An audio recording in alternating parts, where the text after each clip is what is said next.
Bonjour tout le monde, m'entendez-vous bien? Oui. Oui. Ah, Bonjour Sam. bonjour.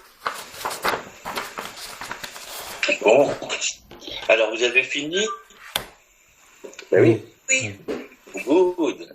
Bon, ben c'est très bien, alors on va corriger ensemble. Alors, quelle question 1? Je vais sauter quelquefois certaines questions. Quand il y a de longs calculs, on y reviendra après. Mais quand c'est des petits calculs, on va répondre et puis comme ça, je vais vous indiquer les corrigés. Quelquefois, vous montrer le corrigé. Ok? Alors, on y va. La première question. Je vous donne des informations sur une propriété. Je vous demande de me calculer la taxe de bienvenue. Alors, quelle réponse? A, B ou C? Vous pouvez m'envoyer dans le petit chat. Comme ça, j'ai une idée de la classe. Comme ça, d'accord? Où on se dit bonjour d'habitude. Je vais vous dire bonjour. Honnêtement, il n'y a aucune de ces bonnes réponses, Sam. Écoute, là pour l'instant, s'il te plaît, Sébastien, donne-moi ta réponse. Ben, j'en ai pas. Et j'arrive d'aucune façon, j'arrive à un de ces trois chiffres-là. Fait que je... Non, moi non plus. Et voilà. Effectivement. Ok, peut-être qu'il y a une erreur dans l'énoncé. Combien vous trouvez? 7000. 6360. Moi, j'ai trouvé 6350 ou 60. Oui, 6350. 6350. 60. 360. Ok. Bon, alors, en tout cas, il n'y a aucune de tes réponses. Comment vous avez fait le calcul? Qu'est-ce que vous avez fait pour trouver vos 6360? C'est pour chaque tranche, n'est-ce pas? Pour chaque tranche, moi j'ai fait, je ne sais pas. Ça dépend, chaque tranche, la première 50 000, la deuxième jusqu'à 200 000. Oui, mais quel prix vous avez pris de base déjà? Techniquement, je pense qu'il fallait prendre 520 000 parce que c'est le plus haut entre les deux, entre la valeur inscrite fois le facteur comparatif. Mais là, ce qui portait à confusion, c'est que dans les calculs, le plus proche qu'on arrivait du 6300, c'était 6360 avec le 518 000. Parce qu'avec le 520 000, on arrivait à 6400. Bon, alors on va y aller, d'accord? Alors on est d'accord, comme base déjà, on va le noter ici. Alors peut-être il y a une erreur dans mes réponses. Et surtout alors, aussi vous verrez pourquoi l'OACIQ, faut pas que vous soyez bloqués, faut toujours donner la réponse la plus proche, si j'ose dire. Alors on y va. Donc là, la base, c'est toujours le plus élevé entre quoi? C'est entre l'évaluation municipale et le prix à la promesse d'achat. Le prix à la promesse d'achat, c'est 518 000. L'évaluation municipale, c'est 500 000, mais c'est la valeur inscrite au rôle. Or, on prend pas la valeur inscrite au rôle, mais la valeur uniformisée. Donc, la base de points, ça sera la valeur uniformisée, c'est-à-dire qui est égale à la valeur inscrite multipliée par le facteur comparatif, c'est-à-dire les 500 000 multiplié par 1,04, ce qui donne effectivement 520 000, c'est ça, Félix? Ouais, exactement, Alexis. Mais vous avez massacré mon nom de tout sens du côté. Hein. Jusqu'au dernier moment. Hein. Exactement, c'est pas grave. Non, je ne vois pas du tout, mais je pense que la bonne réponse, justement, c'était 6400. C'est pour ça que ça portait beaucoup à confusion. Bon, en tout cas, voilà mon 520 000. Après, il faut que je décompose. Donc, tout va se construire à partir de là. Ensuite, il faut que je décompose mon 520 000 en tranches. Alors, la première tranche, la tranche 1, c'est 50 000 qu'on va imposer à 0,5%. C'est qui va donner $250. Pour les 50 premiers 1000, on paiera $250. Pour les 200 000 d'après, la tranche 2,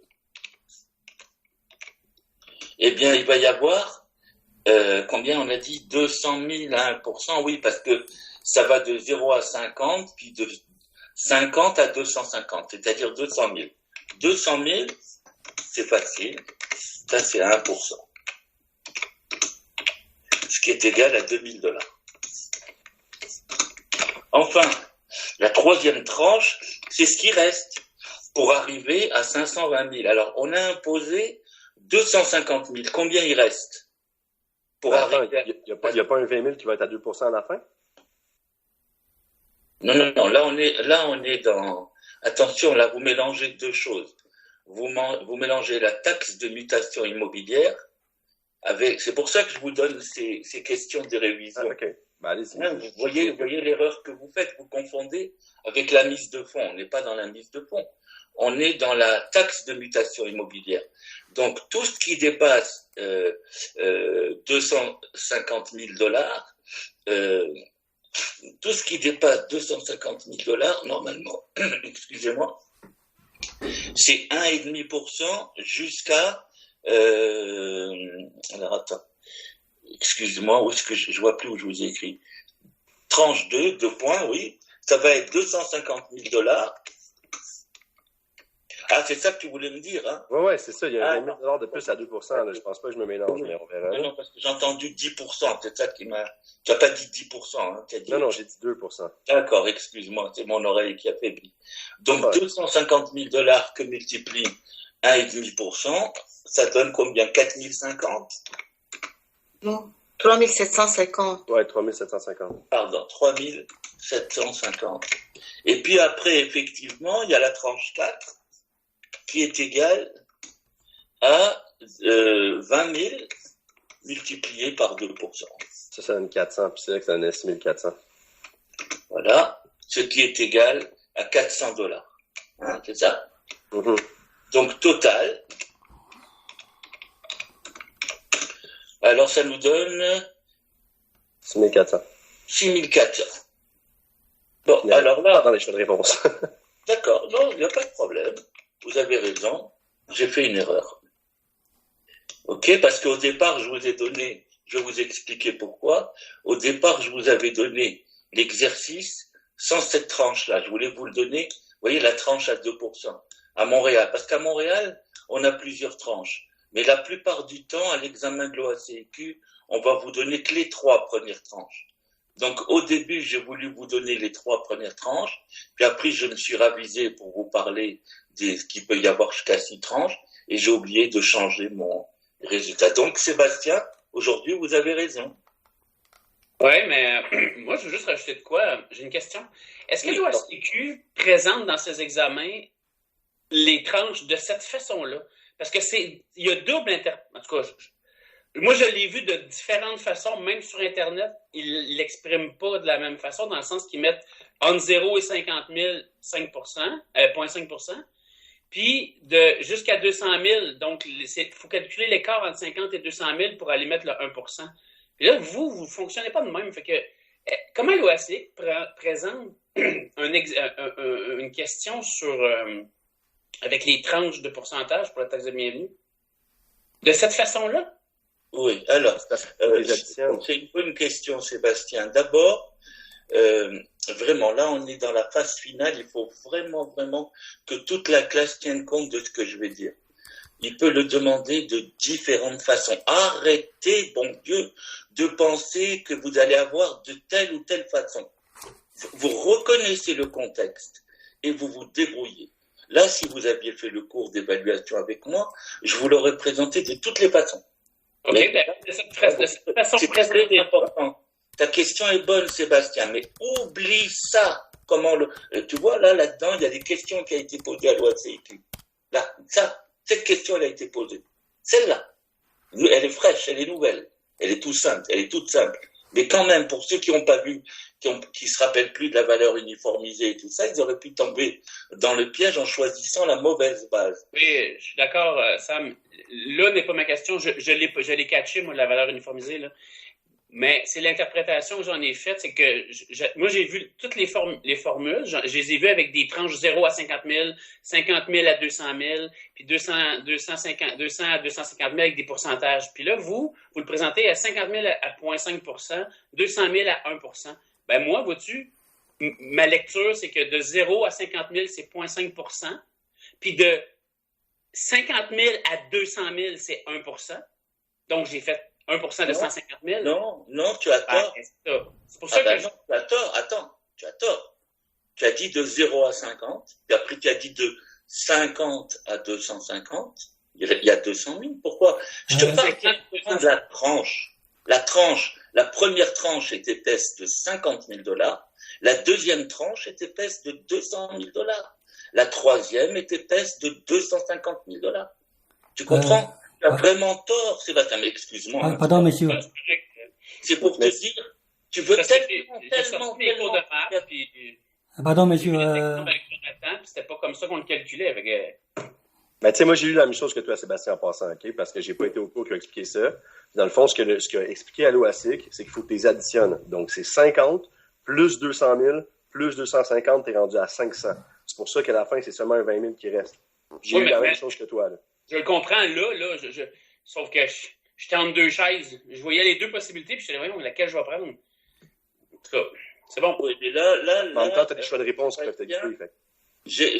S'il vous plaît, 2 secondes, là. Là, on est dans la dernière ligne droite. On n'est plus à apprendre le cours. Le cours, on est tous censés le connaître. Et puis après, on va te présenter, tu as un client qui va te parler comme ci, tu as un client qui va te parler comme ça. Est-ce qu'il y a quelque chose de faux dans l'énoncé? Non.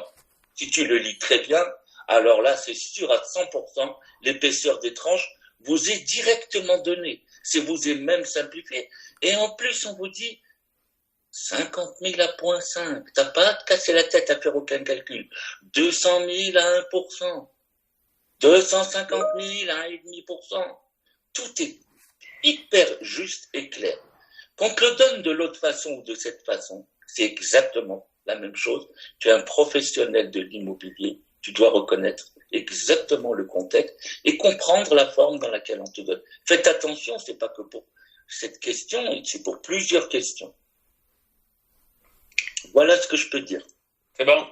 Désolé de vous avoir dérangé. Non, pas du tout, tu ne me déranges pas du tout, au contraire.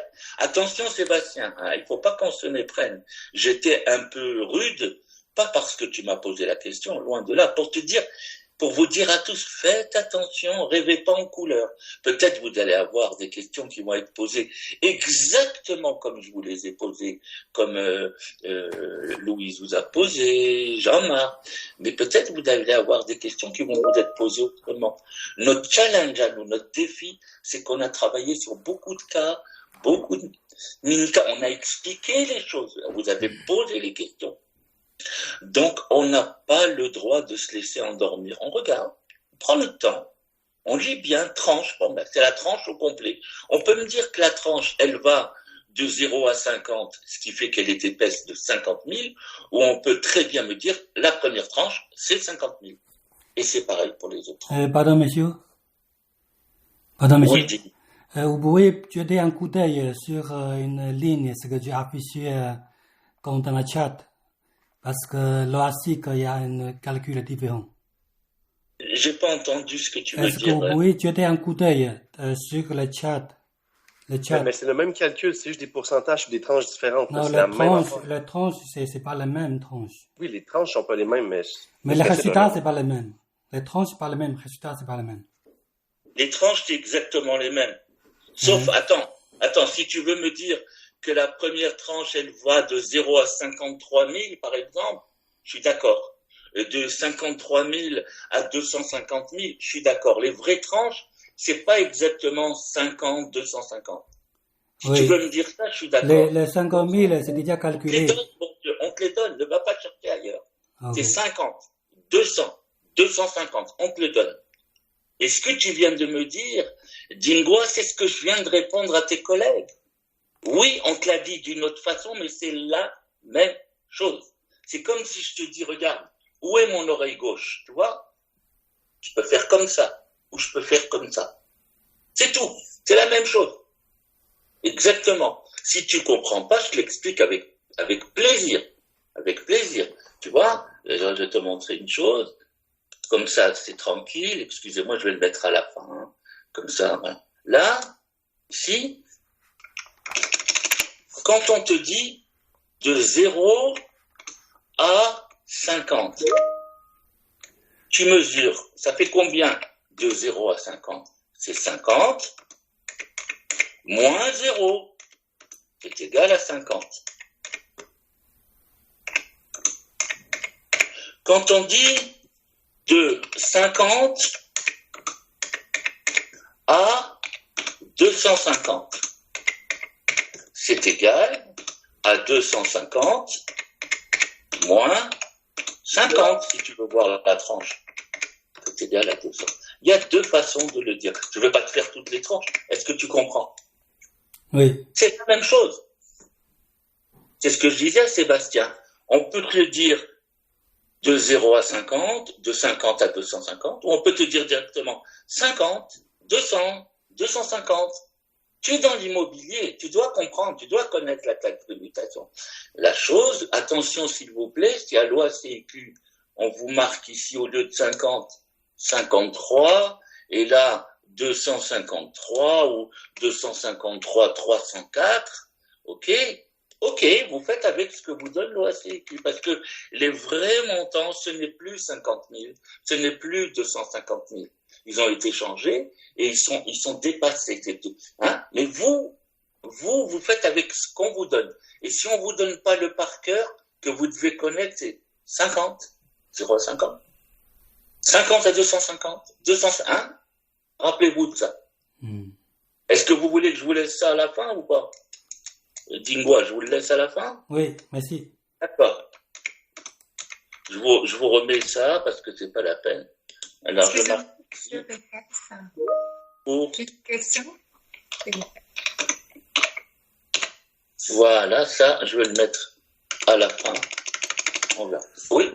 Est-ce qu'il y a une autre question ou on peut avancer? S'il vous plaît, Monsieur Pérez.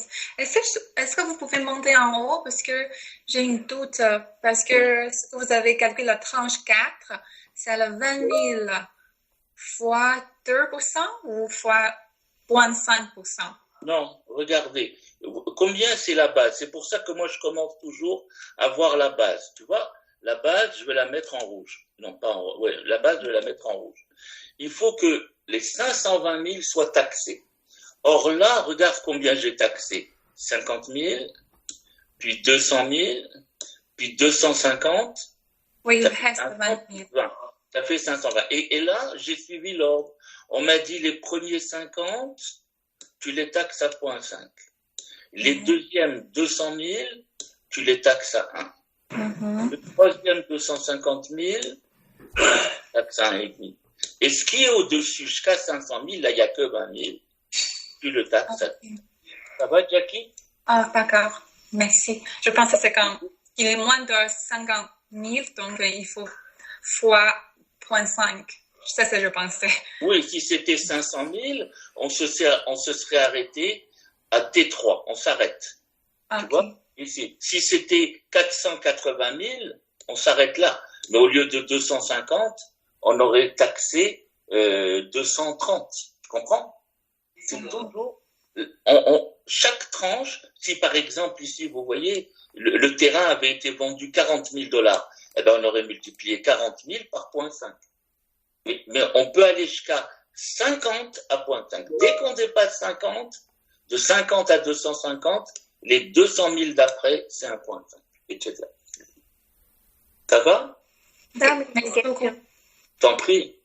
Sam, parce que il écrit le prix accepté à la promesse d'achat, c'est 518 000. Oui. Mais pas puis taxer pas sur le 518 au lieu de taxer sur le 520. Parce que le vrai prix de vente, c'est 518 000. Oui, mais la règle, ça c'est la fiscalité, c'est les taxes. Le gouvernement, la municipalité, enfin l'État, le gouvernement, parce que c'est pas la municipalité, il taxe toujours, il prend le plus élevé entre la valeur municipale et le prix d'achat. Si tu le sais pas, il faut l'apprendre. Vous l'avez vu en évaluation? Oui, on l'a vu, mais je me permets de faire un petit commentaire. Je pense que c'est très difficile pour la classe de rester concentrée dans une correction comme ça quand on pose 18 questions puis on passe 35 minutes sur la première question. Et ce serait peut-être pas possible de faire ça un peu plus tard, peut-être après la deuxième Non, question? je pense pas de mon côté. Je pense que c'est très pertinent de le faire présentement. On est dedans, là. Attendez, s'il vous plaît. D'accord. C'est dommage parce que moi, j'ai tout fait pour vous donner une occasion de faire une bonne révision, on a tout. Mais là, c'est mal parti, je peux me permettre. C'est la première fois que je le dis, c'est la dernière fois. Ah, moi, je veux bien, je suis d'accord qu'on passe beaucoup de temps sur la première. Mais Félix, je suis désolé, il y a besoin. Il n'y a pas que vous, il y a tout le monde. Puis vous-même, vous avez posé des questions. Donc, on reste comme on a toujours été. Tant pis si on ne peut pas tout faire, mais par contre, j'allais le dire, essayez de faire un effort pour vous rappeler ce qu'il y avait en cours. C'est pour ça que je vous ai demandé de les préparer très sérieusement, pas juste attendre. Alors, ceux qui l'ont bien préparé, ils n'ont aucun problème. Peut-être qu'il vous manque des notions, c'est pour ça que je suis là. C'est pour ça que je vous l'ai posé. Alors, à partir de maintenant, on le prend positivement et on va faire toutes les questions. Puis si on n'a pas le temps aujourd'hui, on les fera. On finira la prochaine fois, ne vous inquiétez pas. Mais c'est vrai, à la fois je donne raison à Félix, Alexis, que si vous pouvez faire un effort, qu'on reste pas trop longtemps sur des choses qui sont relativement simples, quitte à venir me voir en particulier à la fin, mais que si vous avez besoin, Jackie avait besoin de quelque chose, faites attention. Dingwa, j'avais répondu exactement avant la même chose. Donc, écoutez, ne faites pas autre chose, s'il vous plaît, on a eu un cours tellement merveilleux ensemble, il faut qu'on le finisse bien. Pas que vous vous sentiez frustré. Je vous ai préparé des bonnes questions, vous savez. Parce que l'affaire, Sam, là, c'est que pour certains, quand qu'après on divague, puis là, on change les chiffres, puis on fait ci, puis on fait ça, après, on ne sait plus comment la bonne façon est de faire. Fait que ça nous mélange tous. Ben, la moitié de la classe, mettons. Oui, mais je fais l'effort, Jessica, de vous faire un corrigé. Je fais l'effort. Moi aussi, j'ai des questions que je comprends pas le calcul, mais je trouve que c'est peut-être mieux qu'on y aille, que tu nous expliques comment, puis que nous, à la base, on écrive nos questions à côté, puis qu'on revienne sur les questions à la fin pour que ça soit plus clair, parce que sinon, là, on est 8 à poser des questions différentes qui se ressemblent, puis là, ça mélange tout dans notre tête. Écoutez, moi, j'ai pas de problème avec ça. D'un autre côté, je ne peux pas censurer des personnes. On est plusieurs à fermer le micro présentement parce que ça nous mélange trop. Puis, oui, d'accord, Jessica. Là, au manque de la notion. J'ai entendu, mais prenez en considération que je vous fais le corriger aussi. Ok, concentrez-vous sur le corriger. Puis, si vous avez, non, mais c'est important. Je dis pas que ce que vous dites n'est pas intéressant, mais on n'est pas seul. Il y a des différentes façons. Vous comprenez? Alors, ceux qui veulent pas écouter, qui ferment le micro, qui regardent le corriger. Si j'ai fait une faute, aidez-moi en me le disant, parce que je peux en faire, vous le savez. Et puis, faites une question que vous n'auriez pas fait. Mais en tout cas, je vais essayer de tenir compte de tout ce que tout le monde m'a dit. Tout le monde. Félix, Alexis, Jessica, Dingwa, d'accord? Et je demande à toute la classe, non pas de se censurer, mais d'être très, très, très, très à l'écoute. Et puis, effectivement, si ce sont des questions et qu'ils pensent qu'il leur manque quelque chose, on n'est pas là pour refaire le cours. Ça, je suis d'accord. Ben, vous me le demandez à la fin ou à moi personnellement. Voilà, j'ai fait la synthèse. J'essaye de vous faire plaisir à tous. Je ne peux pas faire mieux. Merci. Ben, je vous en prie. Alors, on y va? Next, pardon. Alors, deuxièmement, quelle est la valeur dépréciée d'un bâtiment de 1400 pieds carrés? On vous donne l'âge effectif de 10 ans, la dépréciation physique de 1% par année, une dépréciation fonctionnelle de 5%, un coût de remplacement à neuf de $98 le pied carré et le terrain de $40,000. Quelle est la bonne réponse? Vous pouvez m'envoyer dans votre chat juste pour avoir une idée de l'homogénéité des réponses, s'il vous plaît.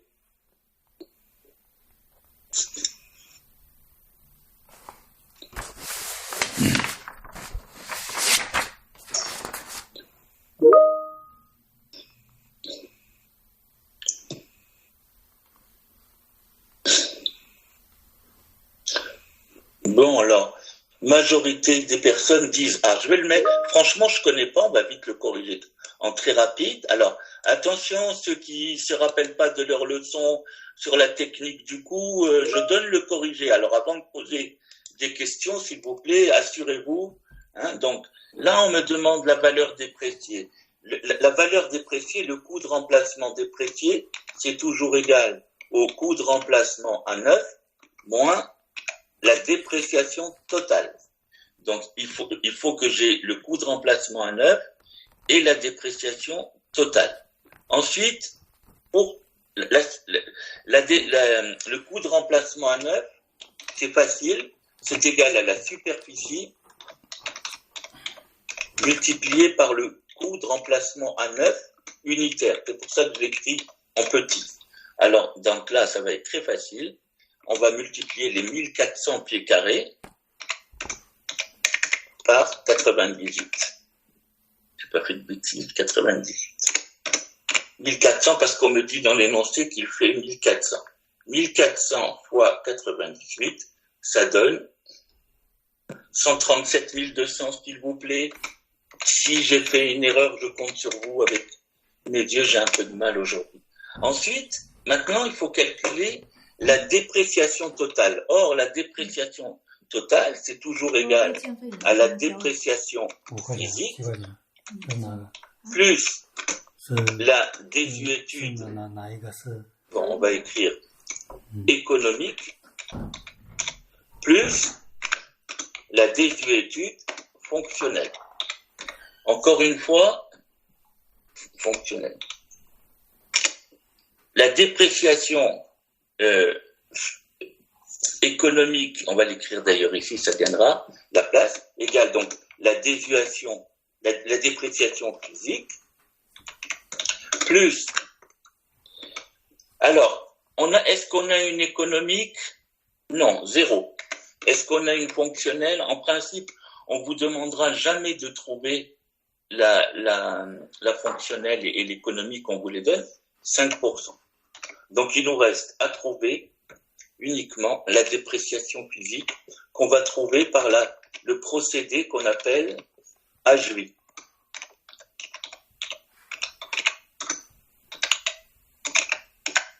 Le procédé HV, c'est une formule à connaître, c'est l'âge, en général, l'âge apparent qu'on appelle aussi âge effectif. Là, je vais écrire âge effectif, que multiplie 100 pour le mettre en pourcentage et divisé par la durée de vie économique. On appelle ça durée de vie. Donc, si je veux connaître ma dépréciation physique, il suffit que je multiplie. Alors, il a 10 ans, vous êtes d'accord? 10 ans d'âge effectif, multiplié par 100, et on le divise par la durée de vie économique. Un immeuble au Canada est considéré répondre aux exigences attendues pendant 60 ans. Donc, ça fait combien, ça, en pourcentage?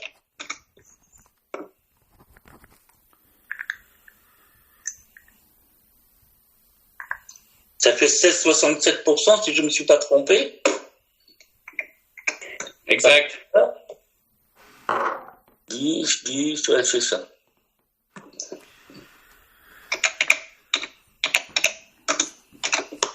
Alors maintenant, on sait que ma dépréciation totale, ça sera égal à 16,67% plus 5% égal, c'est bizarre, ça fait 21,67%.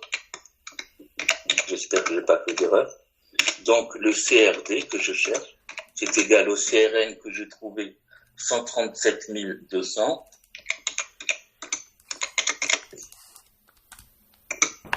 moins 21,67% égale, je ne sais pas si ça va nous donner un des résultats que je vous donne, j'espère, parce que je vous ai préparé ça hier soir. Alors on a dit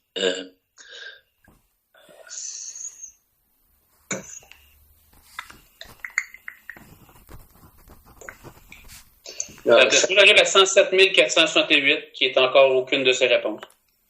Ouais, donc j'ai dû faire une erreur. Je suis vraiment désolé. En fait, ce que je crois que tu as fait, c'est que tu as pris la dépréciation fonctionnelle 5%, plus l'âge effectif 10 ans. Donc, tu as enlevé à 1% par année. Et ça fait 15% de dépréciation. Ah oui, c'est moi qui ai fait une connerie. Tu as raison, c'est dans mon corrigé. Je suis désolé. Ah là là là. Non, parce que là, je vous l'ai donné par année. Donc, vous n'aviez pas... Merci. Bon.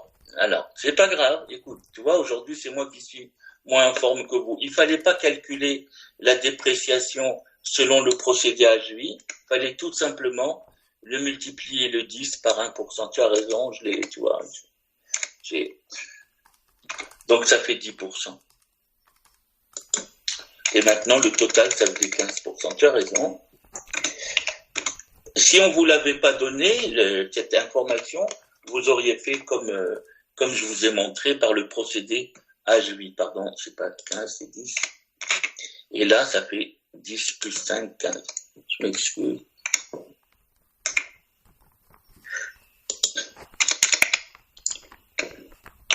Voilà, et là c'est 137 7200 moins 15. Là ça va, on trouve le bon résultat. Hein, là vous trouvez le bon résultat. Donc 137 200 moins 15% égale 116 620. Votre réponse est bonne, pas de problème. Ça va? Bon. Oui.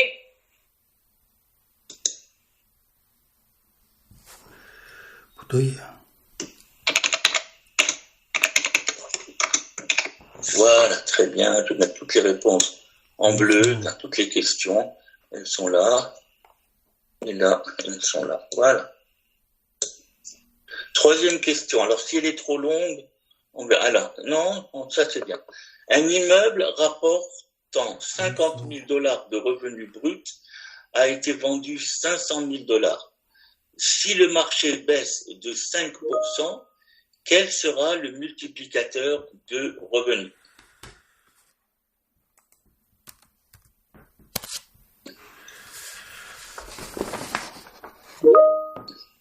Alors, réponse, on m'a dit beaucoup de C, c'est ça? Beaucoup de C. Bon, très bien. Je pense que vous avez raison, donc je vais déjà le mettre. Effectivement, l'immeuble rapporte toujours. Voilà. Alors, l'immeuble rapporte 50 000 $ annuels. Ça changera pas. Que le marché baisse ou augmente, l'immeuble rapporte tout. Hein. C'est pas parce que le marché baisse que les loyers baissent. Il va rapporter la même chose. Par contre, la valeur de l'immeuble en cas de baisse, la valeur de l'immeuble en cas de baisse du marché, eh bien, elle va être de combien? Elle va être de 500 000. Oh. Bon, c'est pas grave, 500 000 moins 10%, c'est ça, il baisse de 10 ou de 5? 5 moins 5%. Ce qui donne 450 000, c'est ça? 75 000.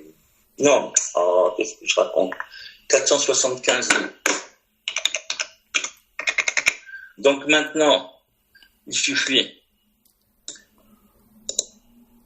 pour connaître le multiplicateur de revenus, vous savez que la valeur est égale au multiplicateur de revenus fois les revenus. Donc le multiplicateur de revenus, c'est égal à la valeur de l'immeuble. Donc multiplicateur de revenus, c'est égal à la valeur de l'immeuble divisé par le revenu. Donc ici, c'est égal à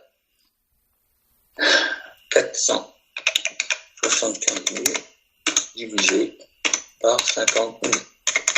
Et c'est égal, sauf erreur, à 9,5 fois. C'est très bien pour ceux qui ont donné la réponse.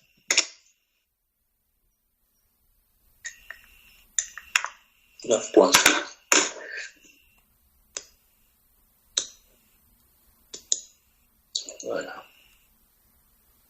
Alors, petite question à connaître. Le taux global d'actualisation, c'est l'inverse du MRB, l'inverse de l'ABD ou l'inverse du MRN? Réponse? C. C'est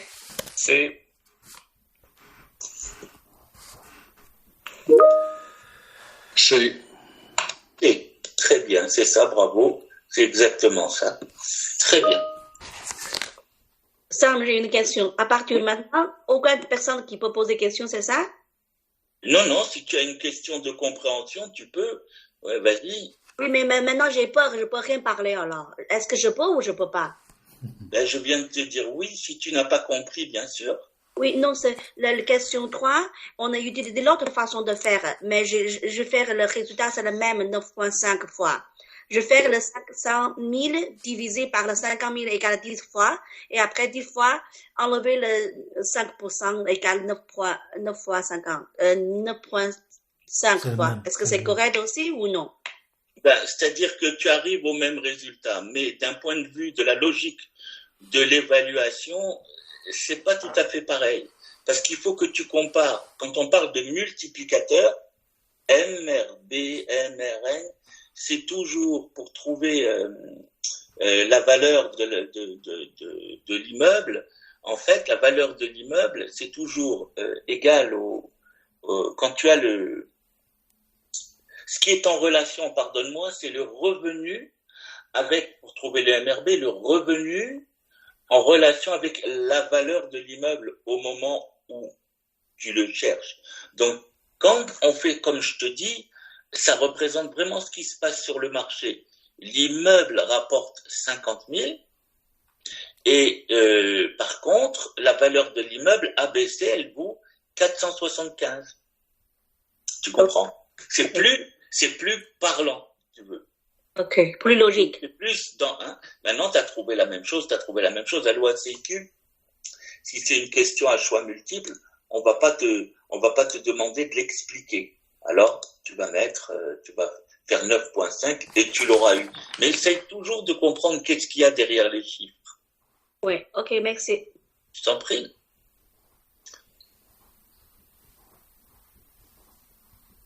Alors, voilà, votre client, vendeur, vous demande, on peut passer à la question 5, hein.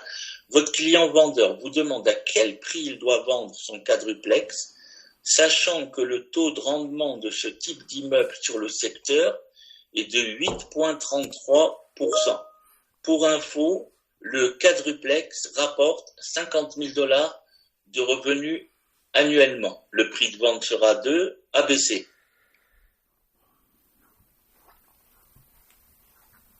Alors, je regarde.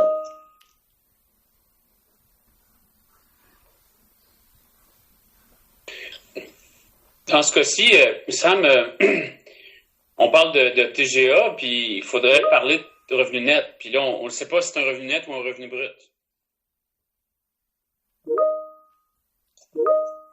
Je vais d'abord prendre vos réponses, puis je vous répondrai tout à l'heure.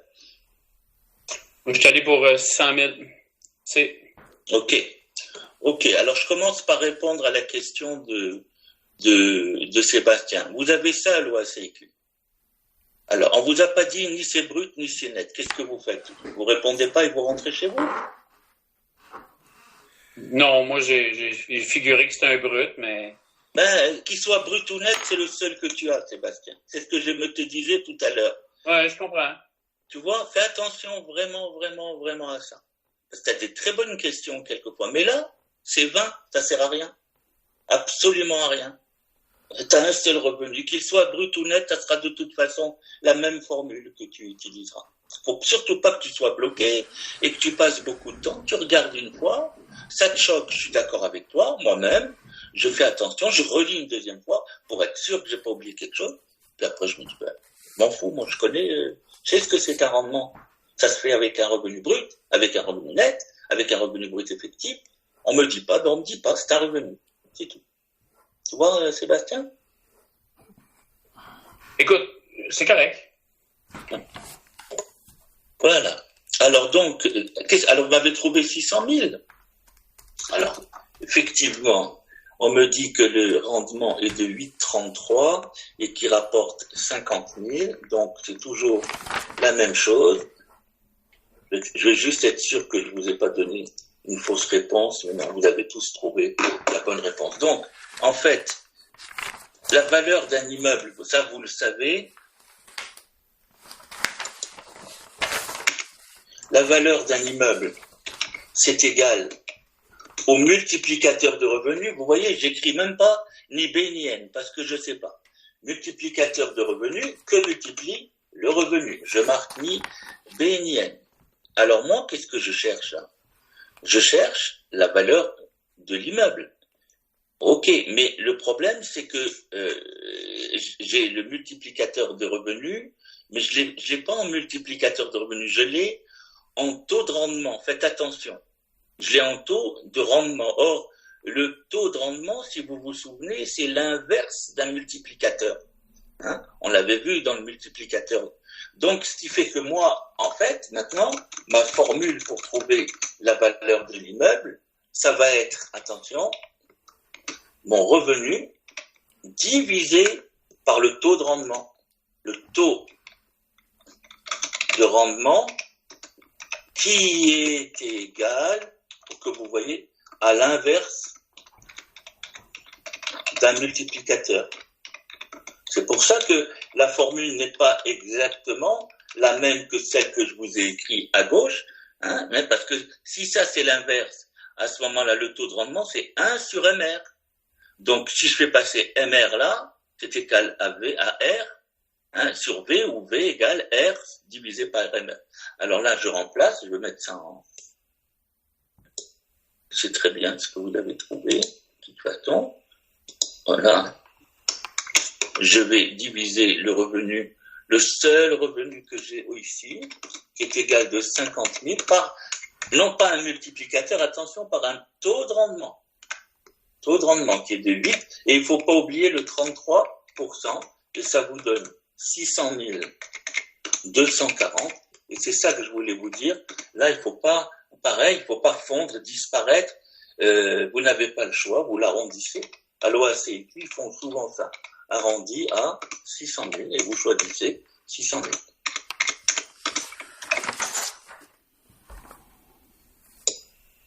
Voilà. Est-ce qu'il y a une question aussi bien sur la compréhension de la question ou est-ce que ça choque encore ceux qui sont pas contents qu'on n'ait pas trouvé exactement 600 000? Il faut que je le redise une fois, je vais le redire une fois.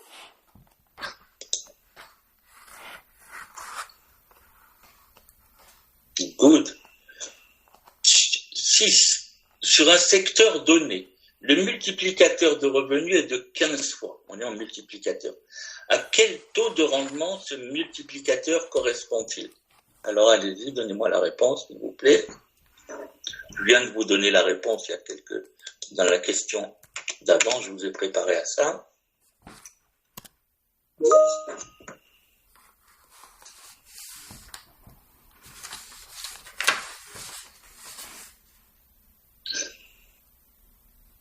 Donc, on me donne. Alors, il faut toujours se rappeler, effectivement, c'est la formule de tout à l'heure, un taux de rendement, c'est toujours égal à 1 divisé par un multiplicateur. Du revenu brut, tout net, tout ce que vous voulez. Donc ici, ça va être égal à 1 divisé par 15. Alors, 1 divisé par 15. Et puis, si vous le voulez, il faut le multiplier par 100, juste pour trouver en pourcentage. Ça fait 6,67%, sinon il est arrondi à 0,07. Donc là, quand vous allez faire ça, vous allez trouver 0,07, mais si vous êtes à 2 décimales, multipliez par 100 pour l'avoir en pourcentage, et la machine va vous donner 6,67%, parce que quand vous la mettez à 2 décimales, elle s'arrête après le 7. Mais quand vous multipliez par 100, elle vous le développe, elle vous restitue. Donc voilà la réponse. Attention à ne pas mélanger avec le point 0,67%, ça arrive souvent. Hein.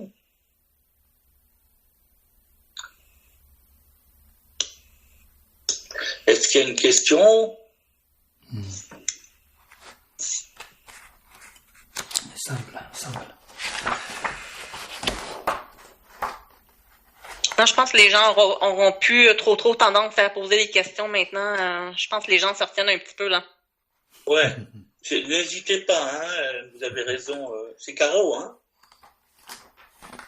Ouais, vous avez raison, mais Oui, non, tout à fait. c'est moi qui vais juger, ne vous inquiétez pas. Je tiens compte de tout le monde, de tout ce que m'ont dit tous vos camarades.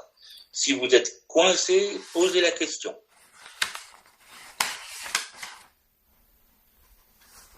Bon, question 7, hein, Steve, on y va, Steve?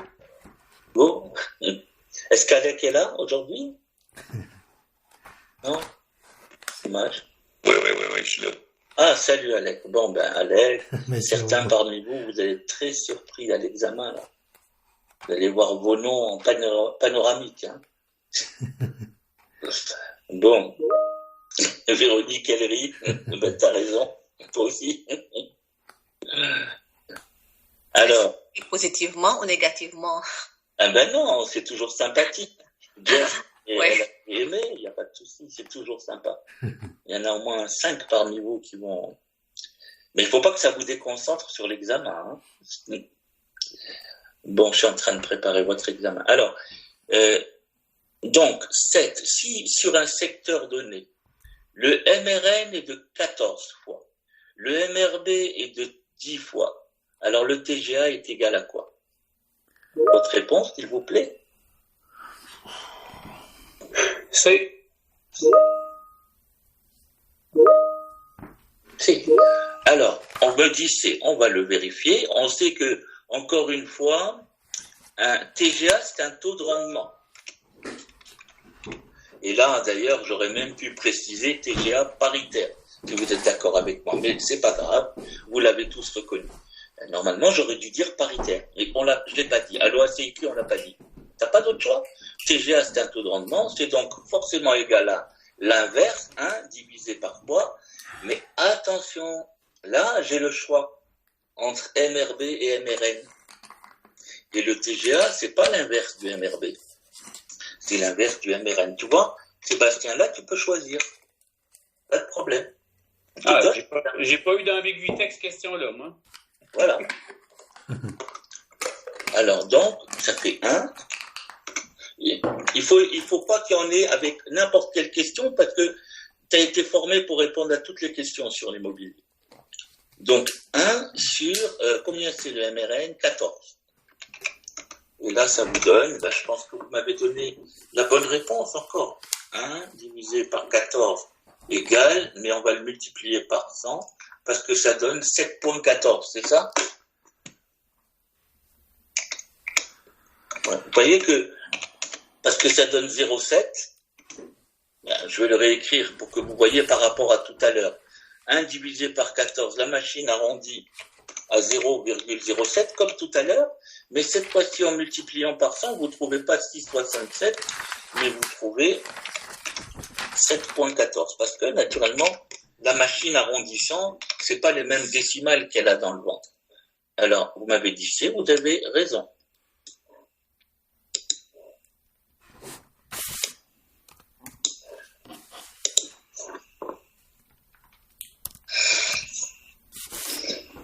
Est-ce qu'il y a une question par rapport à ça? Non. Caro, ça va, Caro, pour vous? Oui, je suis, mais ça, c'est sûr, c'est des choses qu'on vient juste d'apprendre avec Madame Lavigne, là, fait que ça fait pas très longtemps de ces notions-là, là. D'accord. Très bien. C'est pas encore tout à fait rentré, mettons. D'accord, c'est encore frais, quoi. Hein?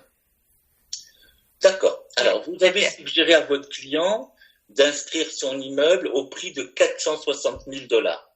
Votre cliente, qui n'est pas pressée de vendre, exige d'avoir dans ses poches 20 000 de plus que l'évaluation municipale.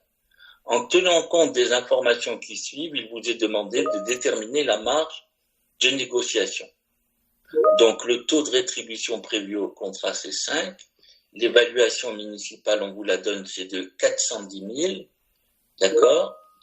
Et puis, on vous demande... Alors, première des choses que vous allez faire, vous allez déterminer le net qu'il veut dans ses poches. D'accord?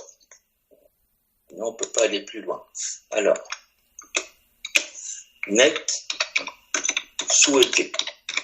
Il veut, on a dit, 20 000 de plus que l'évaluation municipale. Donc, l'évaluation municipale, c'est 410 000 plus 20 000. Voilà ce qu'il veut. égale. Il veut 430 000 $ net dans ses poches. Et maintenant, bon, il veut inscrire son immeuble à 460. D'accord?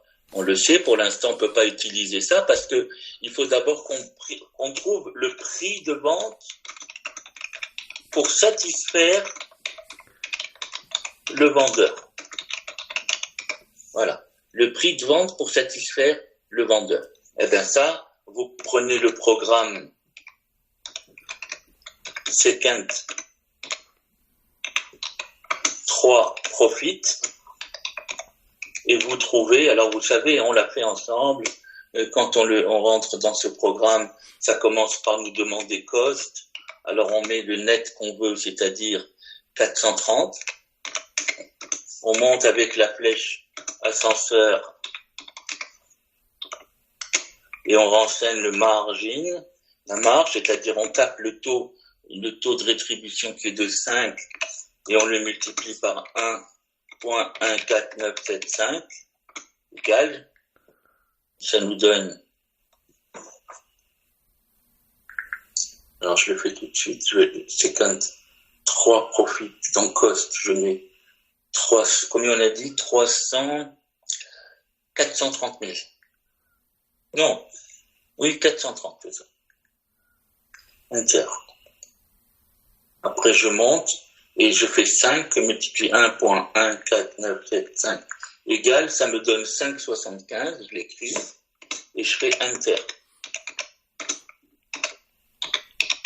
Je fais Enter, et après, je monte avec la flèche ascenseur à Cell.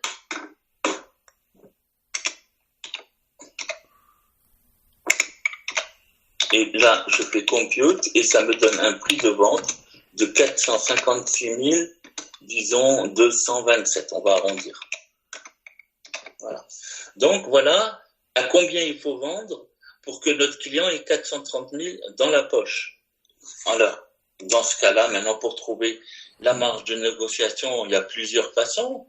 On peut tout simplement diviser le prix de vente par le prix d'inscription et le multiplier par 100. Donc, marge, c'est quoi ça, c'est le plus simple.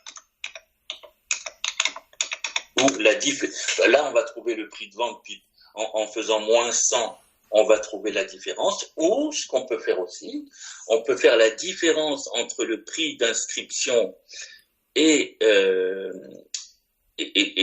là, il ne faut pas se tromper, le prix d'inscription et le prix de vente souhaité et le rapporter, attention, au prix d'inscription. Donc, je vais vous faire celle-ci pour être sûr que vous vous trompez pas. La marge de négociation, ça va être 400, le prix d'inscription, 460 000, moins le prix qu'on souhaite vendre et qu'on a trouvé, 456 227. Voilà la marge qui a été négociée en dollars. Mais on va la mettre en pourcentage et on va la rapporter par rapport au 100% qui est, et c'est là où il ne faut pas se tromper, qui est le prix d'inscription. Et là, je vais vous dire combien ça fait. Donc ça fait 4 multiplié par 100 divisé par, excuse, 460 moins 456 227 égale, c'est-à-dire qu'on a négocié une marge de 3000. Oui, c'est ça. 460 000 moins 456. Une marge en dollars de 3773. On va le multiplier par 100 et on va le diviser par 460. Ce qui me donne, en multipliant par 100, alors donc 0,82%. Là, on trouve directement le pourcentage. Donc la bonne réponse, c'était D. Est-ce que vous avez trouvé ça? Oui, oui. Oui, soit, c'est bon? Oui. C'est bon? C'est la première fois que tu as donné de cette façon. Programme de deuxième 3 profits, c'est la première fois qu'on a entendu ça. Ah bon, t'es sûr, Chotine? Ouais, peut-être, c'est moi, je manque. Ouais. Non, J'ai vu. c'est pas la première fois. Je vous ai donné 3 façons de faire ça. 3 façons. Et la dernière profite, je vous l'ai donné quand on a fait la révision, je vous ai donné le cas où il y avait, comme l'OACIQ, où il y avait 4.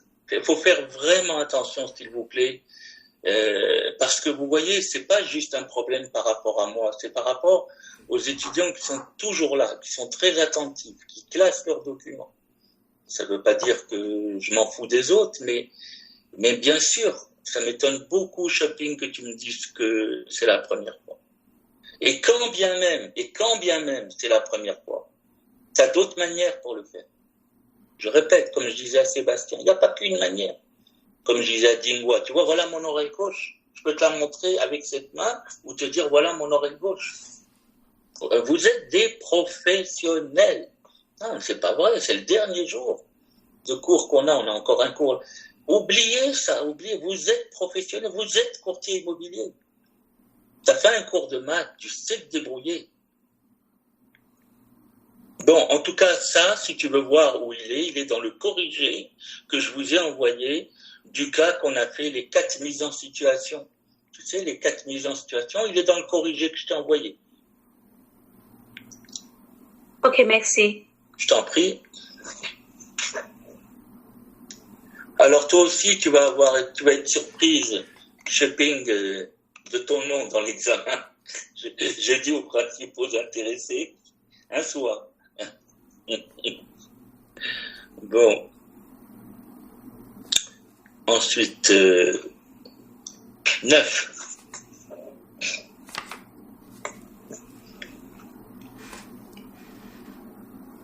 Vous avez signé un contrat de courtage avec un client après avoir effectué une analyse comparative du marché qui vous a permis d'estimer la valeur marchande à 280 000. Votre taux de rétribution est de X. Vous avez pu déterminer la marge du secteur qui est en moyenne de 4,5%. Maintenant, on vous demande quel est le prix d'inscription.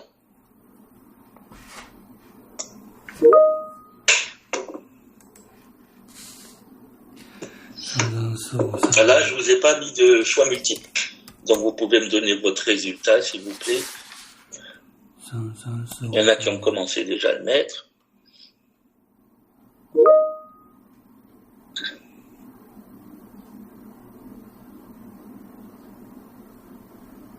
Merci pour ceux qui ont répondu. Pour l'instant, il n'y en a que 3. On va attendre un tout petit peu.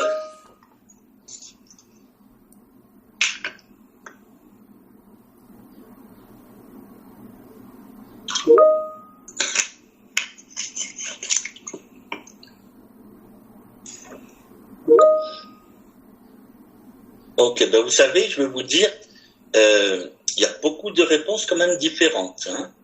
Il y en a 2 qui sont les mêmes, et puis les 4 autres sont pas les mêmes. Alors c'est curieux, hein, quand c'est des questions à choix multiples, vous avez la bonne réponse, puis quand c'est pas à choix multiple, alors qu'est-ce qui se passe? On va le faire. En fait, c'est les différences. Parfois, c'est juste la fin, c'est-à-dire entre 309 000, disons, et 320 424, 320 000. Et c'est ça, je ne sais pas pourquoi il y a toujours cette petite différence. Ouais, ben on va voir si c'est ça. Comme vous dites, on va voir. En tout cas, ici, c'est vraiment, pour la question 9, c'est pratiquement avec une règle de 3. Vous avez la valeur marchande. C'est ça qu'il faut voir une chose. La valeur, vous avez le prix d'inscription. Le prix d'inscription, dans notre cas, qu'on nous demande. On est d'accord? C'est ça qu'on vous demande. Notre prix d'inscription, c'est égal au 100%. Ça, que vous le vouliez ou non.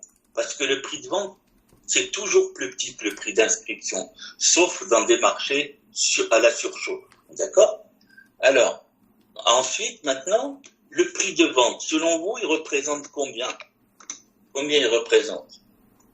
Ben, on vous dit que la marge de négociation du secteur, eh ben, elle est de 4,5%.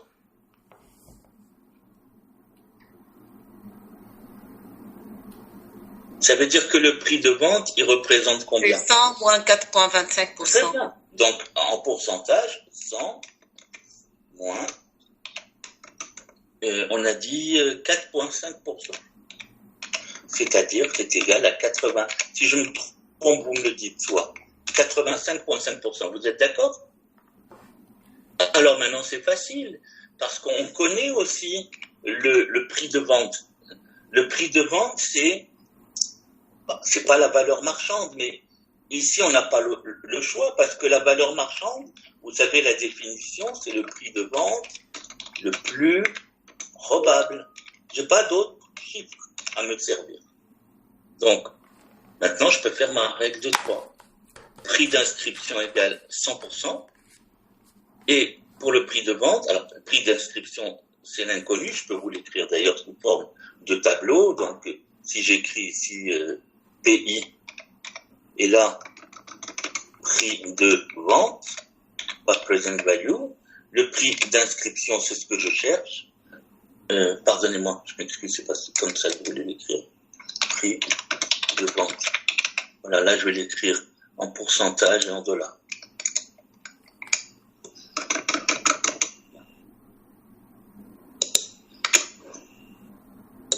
Voilà. Juste pour que tout le monde voie la règle de 3, encore une fois, qu'on a vu en maths. Prix d'inscription, c'est ce que je cherche. Il représente 100% en pourcentage, mais c'est ce que je cherche en dollars. Prix de vente, je le connais en pourcentage, c'est 95,5 en pourcentage, et je le connais aussi en dollars, c'est la valeur marchande. C'est... Mon Dieu, j'arrive plus. 280 000. 280 000. Ouais, merci. Voilà. Alors, donc, très bien. Alors maintenant, vous faites votre règle de 3. Point d'interrogation, égal. On va multiplier le 100 par la diagonale qui relie le 280 000 et on va le diviser par 95,5, ce qui donne 36387.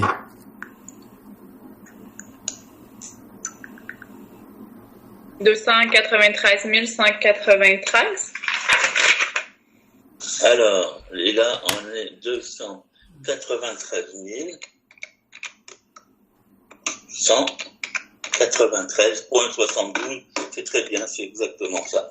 Donc voilà quel serait le prix d'inscription. Pardon. Moi, j'ai fait la règle de 3, mais j'ai ajouté la rétribution à 280 000. Ben oui, mais la rétribution, elle n'a rien à voir. La rétribution, elle est déduite du prix de vente. Là, c'était un piège. On vous donnait tout ça qui servait à rien. Tout ça, ça servait absolument à rien. Parce qu'en fait, vous, la vente, il fallait comprendre que la valeur marchande, c'était le prix de vente le plus probable. On va vendre sans doute à 280 000. Après, on enlèvera la rétribution. Mais la relation qu'il y a entre le prix de vente 280 000 et le prix d'inscription, c'est 4,5%. Il faut qu'on puisse afficher la maison à 293 pour pouvoir la vendre 280. C'était ça la question posée, vous voyez? Et là, faites attention, qu'est-ce que vous remarquez? Moi, je vois sur les 5 ou 6 qui m'ont posé la question, hein, eh bien, quand il y a des questions à choix multiples, ça a l'air plus facile pour vous pour l'instant, vous avez eu les bonnes réponses, mais attention, quelquefois, quand on vous demande de calculer, il faut revenir au principe, vous ne serez plus guidé par... Et je vous ai dit, dans les questions à choix multiples, il y a quelque chose de facile. Très souvent, on repère des réponses impossibles. Donc après, ça devient du pile ou face. Hein, avec un peu de calcul quand même, mais on peut... Et quand il n'y a pas de questions à choix multiples, il faut faire très attention. Je crois qu'il y a eu quelqu'un qui a levé la main et qui l'a rebaissé. Je m'excuse. Je ne sais plus qui. C'est Jessica qui a levé la main? Non, c'était moi, mais je me suis répondu moi-même. Merci. D'accord. Alors là, on va juste mettre ici, on va remettre en Quelle heure il est? 52, on va faire une petite, parce que celle d'après, on va y revenir. Mais elle est longue, on la fera après la pause midi. Attends. Ouais, celle-là, on va la faire après, elle est un petit peu plus longue. On peut en faire une dernière en question à choix multiple. On va faire une dernière. Une simple.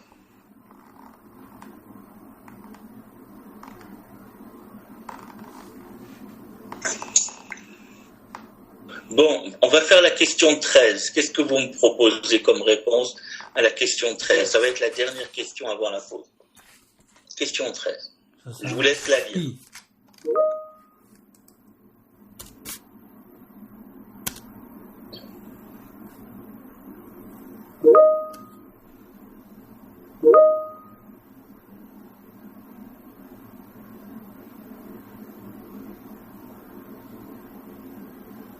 Allez, s'il vous plaît, donnez vos réponses pour la 13. J'aimerais bien m'assurer un petit peu de l'état de la classe. C'est pour éventuellement, si je vous refais des questions plus tard. Moi, j'ai dit B. Oui, j'ai vu là. Non, ce que j'ai... Ah, vous m'avez pas écrit. Écrivez-moi-le là sur le chat, c'est bien. Allez. Jessica. Steve, vous m'avez répondu, je crois. Hein. Caro. Francis, Alexis. Alex. B. T'as la voix de Dark Vador aujourd'hui, alors. Dark Vador. Good. Bon, écoute, je fais avec. Vous voyez, il y a beaucoup de réponses. Ça se partage entre B et C. Hein? D'accord? D'accord. Bon, alors, je le lis avec vous. Vous représentez le vendeur et il vient d'accepter une PA d'un acheteur représenté par son courtier. Alors que ce dernier prend congé, un deuxième courtier, n'étant pas au courant de cette première acceptation, entre chez votre client, au moment même, hein, une minute après, pour lui présenter en votre présence une deuxième offre. Et puis, bon, il la présente quand même. Bien sûr, vous avez informé le deuxième courtier qui a déjà une première offre a été acceptée. Mais votre client aime beaucoup la deuxième offre. Il l'aime bien aussi. Même meilleure que la première. Alors, réponse. Petit A, vous l'informez qu'il n'y a rien à faire. Je crois que personne m'a donné A et c'est très bien. Deuxièmement, que votre client peut accepter son offre conditionnelle à l'annulation de la première en remplissant la clause R2.4 de l'annexe R. Eh bien, malheureusement, on peut pas. On peut pas parce que l'annexe R se fait en même temps que la promesse d'achat. Rappelez-vous, une annexe R, c'est fait exactement en même temps que la promesse d'achat.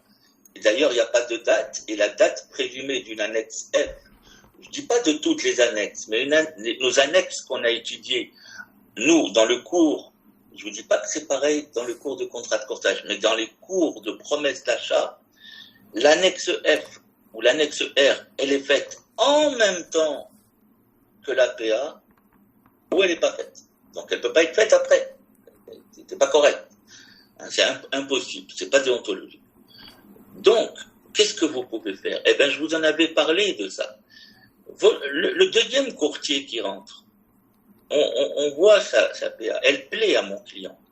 Mon client lui dit, je peux pas t'accepter ton offre telle quelle, je peux l'accepter conditionnelle à l'annulation de la première. Mais pour ça, il aurait fallu que tu le saches. Tu serais venu avec la PA dont fait partie intégrante une annexe R.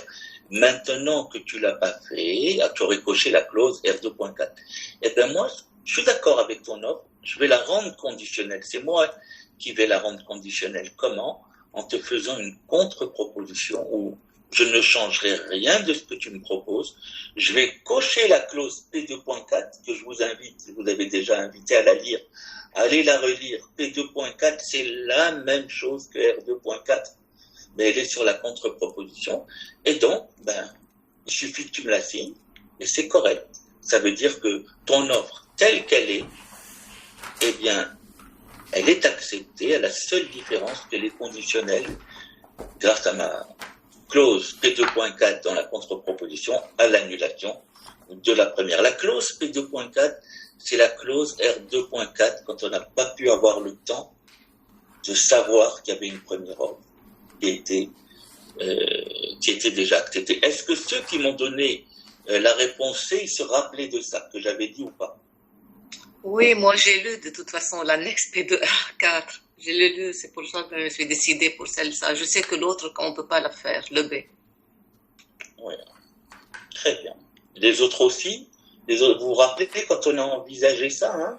Je disais dans l'escalier, ils se croisent, je vous avais donné un exemple avec Alec, avec plein de courtiers. Je vous ai dit, il y a des moments, hein, tu vois, Véro, tu t'en rappelles? Et il y a des moments, tu peux pas le faire. Tu peux pas. C'est pas qu'on veut pas la faire. Si le deuxième courtier, avant d'amener son offre, il avait appelé, il avait dit à mon courtier, j'ai une offre à amener, et que mon courtier lui aurait dit, mais attends, il y a déjà une première acceptée, il n'y a pas de problème, tu peux amener la tienne, mais elle sera conditionnelle à l'annulation de la tienne. Alors, il serait venu avec une annexe R, il aurait coché R2.4, parce qu'il aurait su. Et là, il le sait pas. Quand il arrive juste avec la R.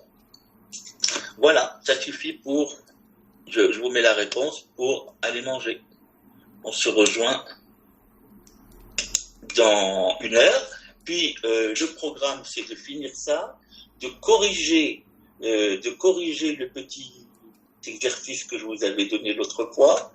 On n'a pas corrigé votre examen numéro 2, hein?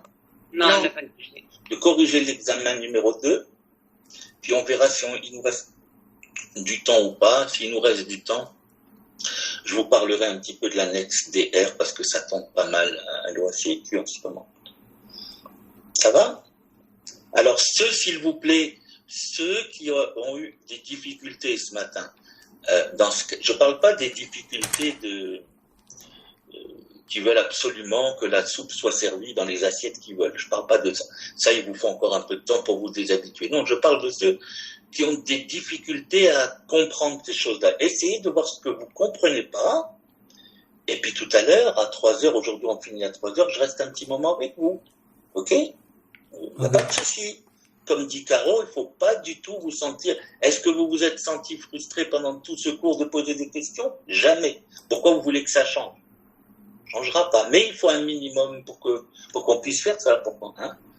Alors cet après-midi, vous revenez tous avec la forme, le sourire, comme ça a toujours été.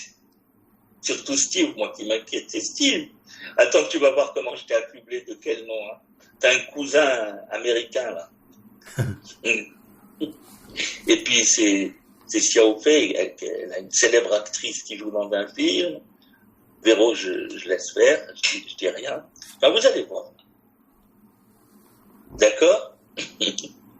Et regarde, Xiao Fei, elle est contente, elle sourit. Bon, allez, bon appétit. On se voit à 1 heure. Vous m'amenez le café, hein, je compte sur vous. Bon appétit. Bon appétit.